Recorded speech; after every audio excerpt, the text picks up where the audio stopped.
Palestine ambassador Abdulla Abu ഷീഷ് മുഖ്യമന്ത്രി പിണറായി വിജയനുമായി കൂടിക്കാഴ്ച നടത്തും. നാളെ ഉച്ചയ്ക്ക് 12-ന് മുഖ്യമന്ത്രിയുടെ ചേംബറിലാണ് കൂടിക്കാഴ്ച. വിവരങ്ങളുമായി ദേവൻ MP ആണ് ചേരുന്നത്. ദേവൻ, എപ്പോഴാണ് കൂടിക്കാഴ്ച? എന്തെല്ലാം കാര്യങ്ങളാണ് ചർച്ചയാവുക?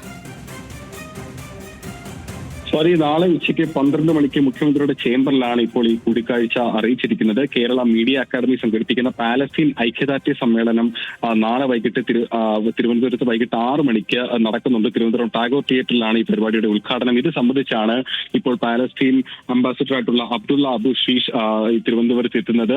അതിന്റെ ഭാഗമായിട്ടാണ് ഇപ്പോൾ മുഖ്യമന്ത്രിയുമായിട്ടൊരു കൂടിക്കാഴ്ച നാളെ ഉച്ചയ്ക്ക് നിയമസഭയിൽ മുഖ്യമന്ത്രിയുടെ ചേംബറിൽ ഇപ്പോൾ ഈ കൂടിക്കാഴ്ച സംഘടിപ്പിച്ചിരിക്കുന്നത്. നേരത്തെ കേരളത്തിൽ മുൻപും ഇത്തരത്തിൽ പാലസ്തീൻ അംബാസിഡറായിട്ടുള്ള അബ്ദുള്ള അബു ഷീഷ് ഒരു പരിപാടിയിൽ പങ്കെടുത്തിട്ടുണ്ടായിരുന്നു. കോഴിക്കോട് മുസ്ലിം ലീഗ് സംഘടിപ്പിച്ച ഒരു ഐക്യദാർഢ്യ സദസ്സിലും പാലസ്തീൻ ഐക്യദാർഢ്യ സദസ്സിലും ഇത്തരത്തിൽ പാലസ്തീൻ അംബാസിഡർ പങ്കെടുത്തിട്ടുണ്ടായിരുന്നു. പാലസ്തീനിൽ നടക്കുന്ന സംഭവങ്ങളുമായി ബന്ധപ്പെട്ട് വലിയ പിന്തുണയാണ് കേരളത്തിൽ നിന്ന് ലഭിക്കുന്നത്. പ്രത്യേകിച്ചും കേരളത്തിലെ ഇടതുപക്ഷ രാഷ്ട്രീയ പാർട്ടികളിൽ നിന്ന് ലഭിക്കുന്ന പിന്തുണ അത് പരസ്യമായി തന്നെ കേരളത്തിലെ ഇടതുപക്ഷ രാഷ്ട്രീയ പാർട്ടികൾ മുൻപ് പ്രഖ്യാപിച്ചിട്ടുള്ളതുമാണ്. ഇതിന്റെ ഒരു നന്ദി സൂചകമായിട്ട് കൂടിയാണ് നാളെ ഉച്ചയ്ക്ക് മുഖ്യമന്ത്രിയുടെ ചേംബറിൽ ഇപ്പോൾ ഈ കൂടിക്കാഴ്ച സംഘടിപ്പിച്ചിരിക്കുന്നതെന്നാണ് നമുക്കിപ്പോൾ മനസ്സിലാക്കാൻ സാധിക്കുന്നത്. മാത്രമല്ല നാളെ തിരുവനന്തപുരത്ത് നടക്കുന്ന പരിപാടിയിൽ ഗാസയിലെ മാധ്യമ രക്തസാക്ഷികൾക്ക് ആദരവേകുന്ന ബിഗ് സല്യൂട്ട് ഫോട്ടോ എക്സിബിഷൻ സംഘടിപ്പിച്ചിട്ടുണ്ട്.